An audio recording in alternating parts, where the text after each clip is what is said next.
my lord! Wow, that was really interesting. Oh!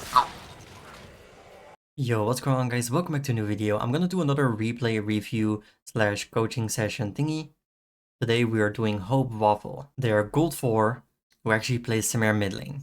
Yeah, we're gonna go over the game to see what they could have done better, how can they improve, just for like fun and for people that want to learn how to play Samira or Samira mid lane. If you want me to do one of these for you, just let me know in the comments, contact me on Discord, because I'm down to do one for everyone. And if you enjoyed the video, also don't forget to subscribe. Okay, let's begin. As always, just like I say in every single video, the first thing you do is look at the game, look at the comp. What can I play around? What should I be careful of? And your comp actually looks pretty good. You have a Pike to play around, a Volibear to play around, and a Darius to play around. 3 monkeys that just kind of get in there. Urgot can be a bit annoying, you have to be careful going in because he will flip you with his E.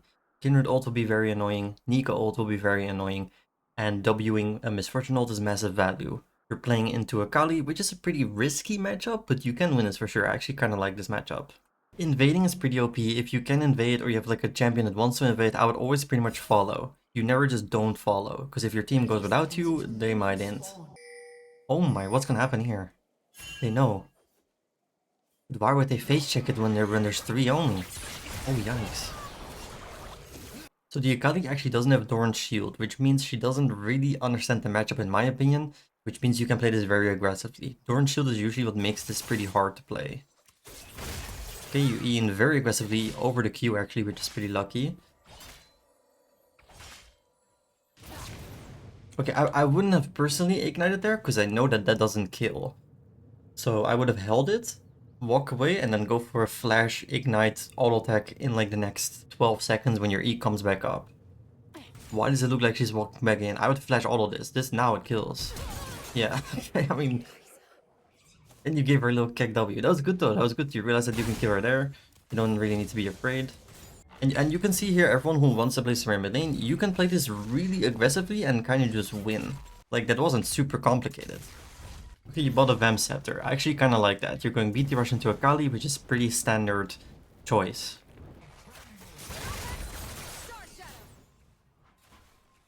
Okay, that was fine. One thing about Akali is that you very often have to try and bait the Qs, because you can actually auto-attack the Akali without her being able to Q you, but you have to like do a step back immediately after auto-attacking. Assuming you have the move speed. If you don't have more move speed, that's not possible.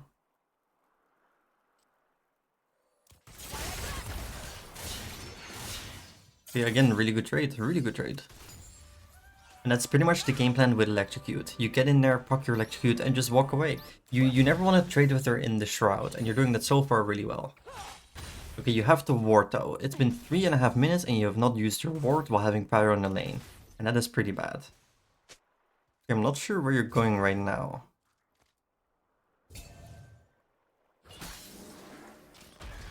Okay, that is an okay ward. I personally probably wouldn't have warded top side because my Volibear is already top side. And that usually means that if your jungler is getting this scrap, that their jungler is getting this scrap. We can obviously see it, but you can assume that the Kindred is bot side here. So I would not have used my ward top side there. You do actually end up getting ganked here by the Kindred, probably mostly because you put your ward in the wrong place, but this looks pretty fightable. Your Volibear is here. Do you have anything? You don't have E, you don't have Q. I would just commit to this, but I would also kite this way. I would make it so the Akali can never reach me. I would have kept kiting here. I think otherwise you're gonna die. I think the Volibear is healthy enough to 1v2 this and just kill the Kindred that I wouldn't stay here in melee range. Yeah, you actually end up dying for it, but it should be a trade for Volibear. You can kill this probably. Yeah, that's super worth. I would have played it a bit more cautiously and walk a bit further down, but it was good. Okay, you have 900 gold here, pretty standard pickaxe buy.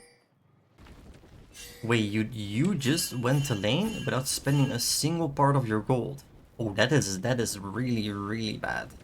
Because you are very dependent on your items and your spikes. That is, I'm not sure what the reasoning is there. You just went to lane with 1000 gold. I'm gonna assume that either this was a huge mistake and it was like a misclick, you forgot, or you're holding gold to get BF sword. But pickaxe is a good component, guys. You just get the pickaxe here to get max lane strength and then win the lane. Don't do that. Don't do that. Especially into Akali, when they don't have Doran's shield, Every Q is super valuable here. You don't really need to go for a super aggressive trade. You can just go for auto attack Q, walk away, auto attack Q, walk away. She has no potions, no Doran shield. You're gonna whittle her down very fast. You can play the aggro, but I'm just saying that's like an option as well. But you put yourself in a really weird spot now where you are not actually that strong because you didn't spend your money. You can probably still play aggressive, but this trade would not be close if you had a pickaxe. I feel like you are not going for Q poke enough. This is definitely a matchup where you really want to be Q poking as much as possible, especially if they don't have the Doran shield. Because every Q sets it up for you to get an easier all-in. Hit level 6, you get Akali, that's pretty bad actually. I would just run now, this is weird. Fighting in the Shroud is one of the worst things you can do versus Akali.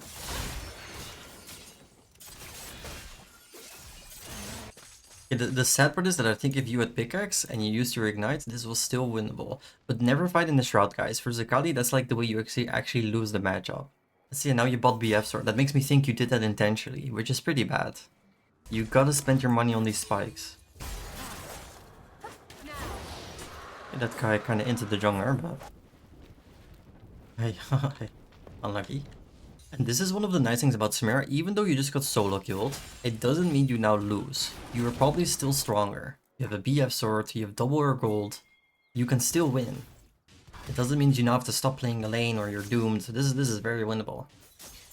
This is good. That was really cool what you did there. That's what I would be doing the whole game. Going for these auto attacks, because you did auto attack Q auto attack and she lost 30% of her health bar. And that's what you have to be doing in this matchup throughout the whole game. And versus any melee matchup. Okay, good trade, but you do really have to go for a ward though when you're playing this aggressive. You have vision here already, which is by your support, I think. But you have 2 wards, so you should have vision on both sides because you can just ward this right now. You are sitting on 2 wards. When you're sitting on 2 wards, you always want to use it. Because the wards don't regen until you've used one, if that makes sense. So you're losing regen value. Always have at least 1 down or have 1 regenning.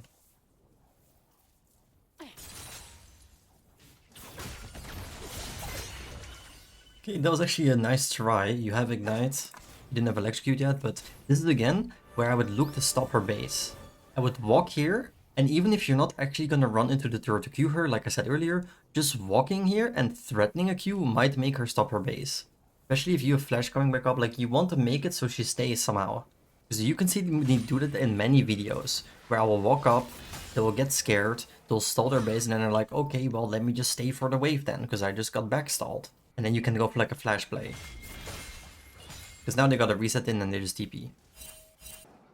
Okay, so you actually choose to rotate top after the void drops. This, to me, I would not go for this, because usually I'm assuming this guy bases. For some reason he stops his base. I don't know why he would do that. Because this guy is freezing anyway. But this actually looks like you could get a potential kill. So I don't know how you would actually play this. I guess you have to poke him down a little bit first, go for just auto attacks and Qs. But you have to be careful for the E. If you get E'd on the turret here, you are dead. So you have to flash the E. I hope you do that. This is fine. I wouldn't actually go in yet. It doesn't look like he's low enough. Now I would go in. I would just EW. I don't think you have a Q. Yeah, EW ignite. And then I would pre-flash his E. So I'd EW here. And then flash away, this way, so he doesn't E me. Yeah, you didn't flash, and now you're probably dead. And to me that seems like the standard play, so that's pretty much a huge mistake. And you gotta always like have that in your mind. You gotta be like, how can that guy kill me here? How can I mess it up? How can it go wrong? And that is how it exactly goes wrong. You not using flash, him Eing you, that is like, that was gonna be the outcome. You have to think about stuff like that. Okay, you do have a full BT now, but so far, if you bought the pickaxe early game and you played that dive a little bit better, then you would probably be like 3-1 here with a little bit more gold. Okay, so it looks like there's a fight going on here. The Volibear is kind of just running, which means you have to try and help him. Okay, he's pretty much out. Okay, now he's not out anymore. I would just build stacks on the Kindred here.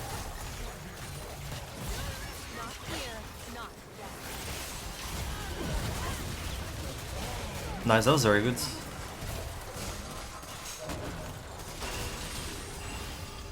Okay, what I would do here again, you have flash. He's just what?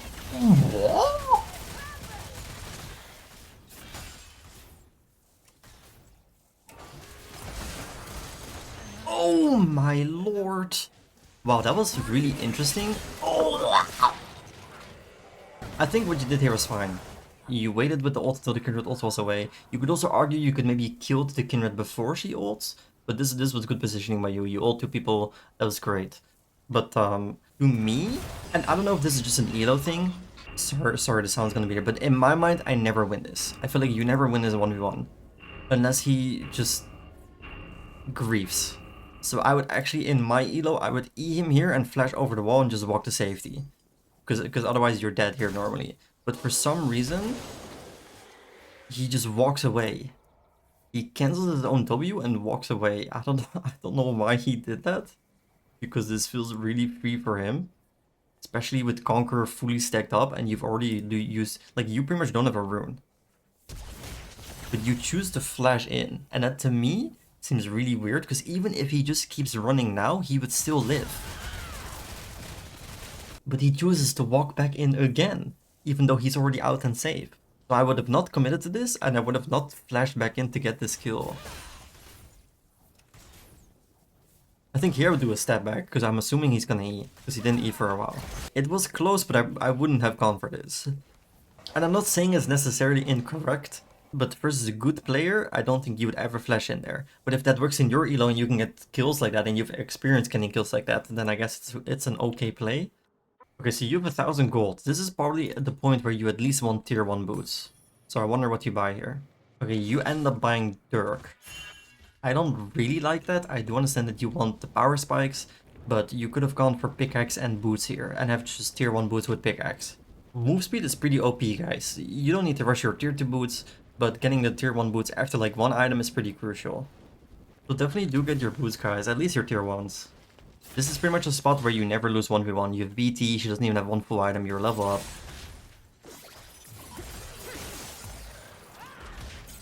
Pretty good aggressive trade, well done. Another Q at the end, nice.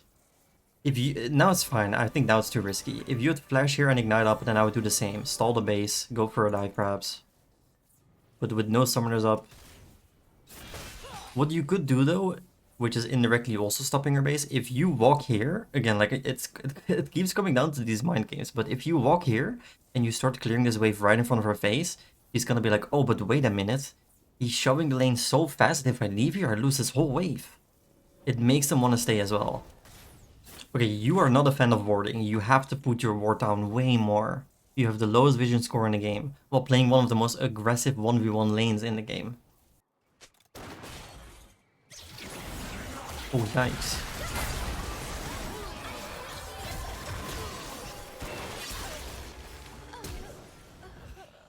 But you have to use these wards. Okay, you just use one actually. Okay, now you use two wards. I actually don't really like that, because this ward would already kind of do what this ward would do. You can now see him walk here, and then you can see him walk here anyway. So that doesn't really do that much. You could have saved this one and just put this one down and then put the other one like here, or maybe here when you're doing dragon a bit later. Now you have two wards covering one side, and they cover the same entry point. Okay, you want to do dragon, which is fine. You actually leave the dragon to catch the wave, which is fine. I say this very often. If the dragon is free, you don't need to help him with the objective. Catch your waves instead. That's very good. And if you die now, that's indirectly because you put a ward at a side where you already had that ward at. This looks fightable. Your pike is here, your volibear is around, although I don't know if he's actually on the way or not. Okay, nice, pretty free. Free kill. Good pike roam. Indra's like, what the hell? The spike's always here. Okay, you bought almost a full collector and you went boots. The build is fine itself though. Like, beating the collector into IE is a good build. Okay, so you got the mid lane turret, it was pretty free. I would probably go for this, it actually looks pretty free. Your volibear's right here, your pike's maybe on the way.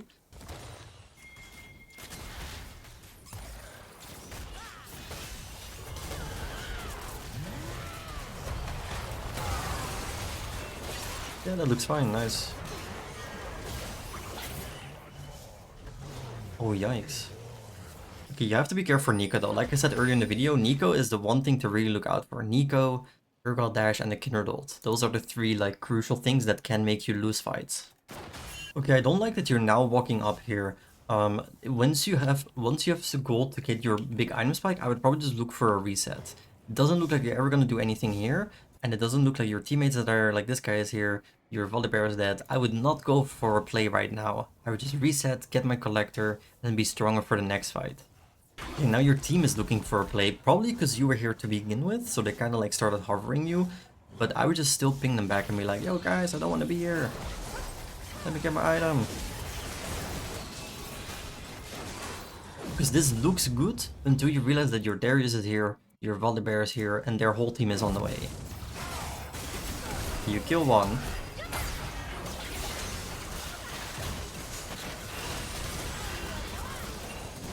Yeah.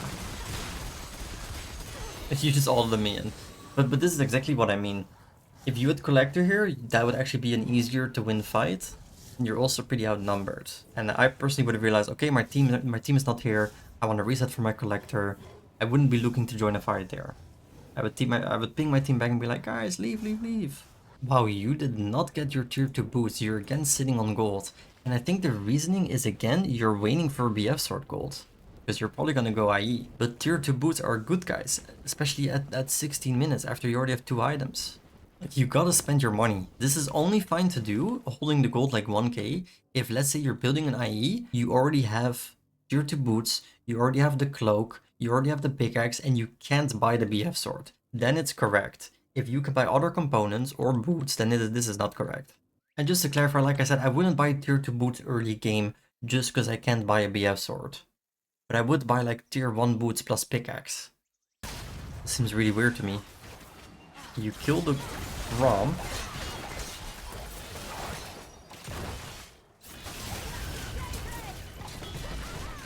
Okay, that's a good positioning at least. It's close. You can actually maybe win the last one if you actually go for a melee auto attack there.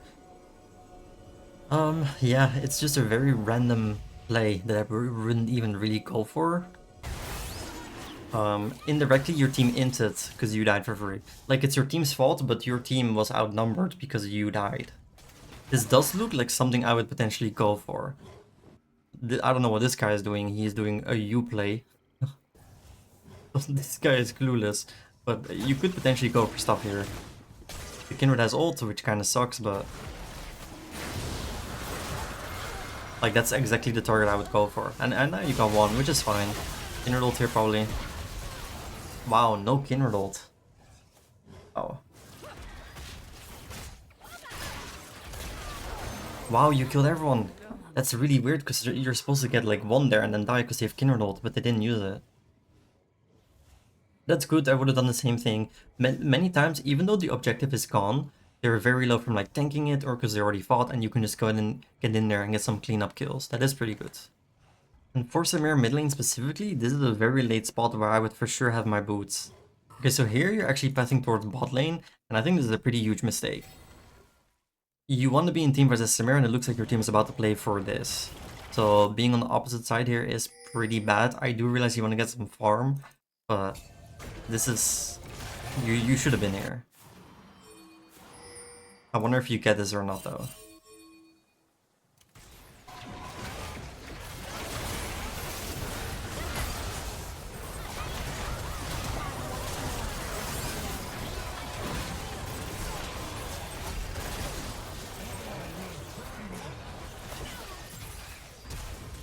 Okay, somehow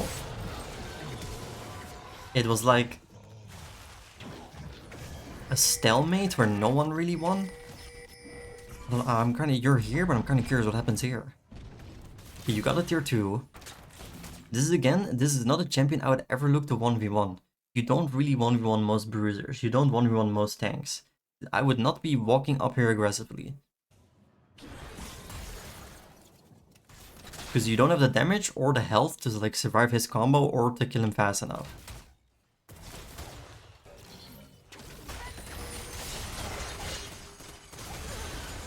And there's no way to play this. Even if you flash his E, even if you dodge his ult, you would lose this by him just pressing W.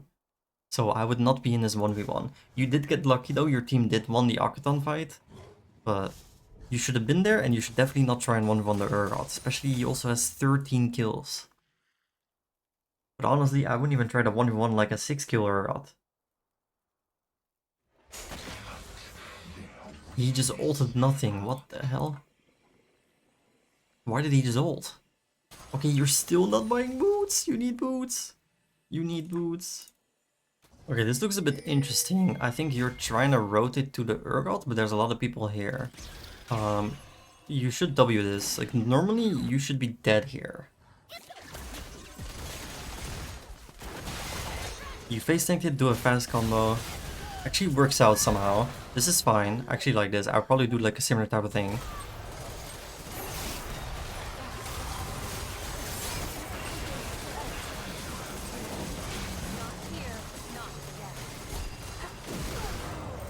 So that kind of worked out, but not Wing the Nico E is kind of greedy.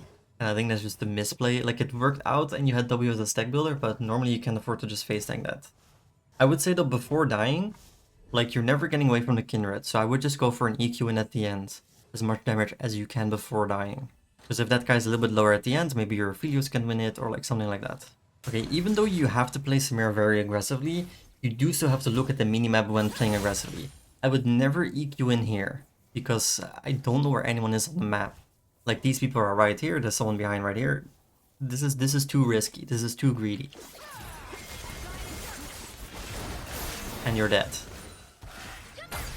This is a point of the game where I would just be playing around my setup. I would be hovering the Volibear, I'd be hovering the Pike. I would not be here mid-solo going in, I would be hovering this and potentially playing around this team fight. Yeah, your whole team just died. Mostly because you died for free. You're actually really strong here, so dying for free is pretty bad. Okay, so here you're finally with the team. This is good. You're with your Darius, you're with your Volibear. This is really good. This is how you should be playing a late game.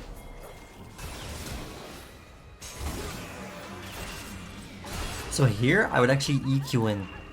I feel like you can actually kill the Nico here by even just EW Ignite. Oh my, what does that sound? I would kill the Nico here before you can kill her or flash away. Because she died, but you didn't E. And then I would go in here with the E reset off the Nico. But now I would for sure just flash EQ in here. You're waiting a bit too long.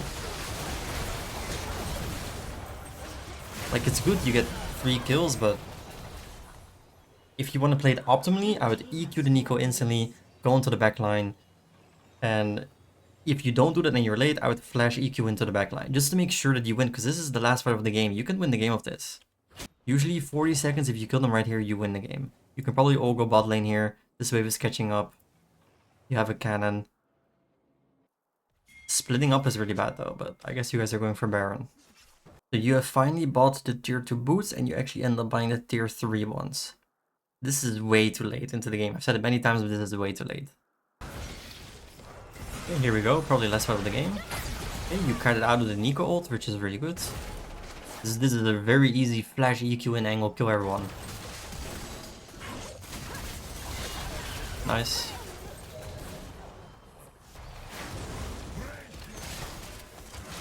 Oh, that was really close. Maybe if you do a fast combo here, you can still do something. But that is again probably a part where I've said it many times, I would never be in a 1v1 with the Urgot ever. I would probably still be following the Volibear, stay with my team, I would not walk this way. But this is probably already where you win the game.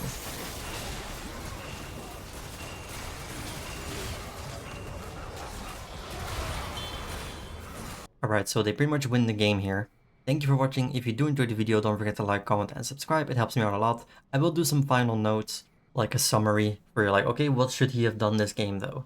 The sitting on the gold was really, really bad. Sitting on the 1k when you could have bought a pickaxe because you want to get BF sword 2 to 3 minutes later, that is a bad decision. Not buying tier 2 boots after like 2 items is also pretty bad. After 3 items, it's extremely bad. After 4 items, it's, I mean, you need tier 2 boots. You have to ward more on Samira. When you're playing so aggressively, you need to ward.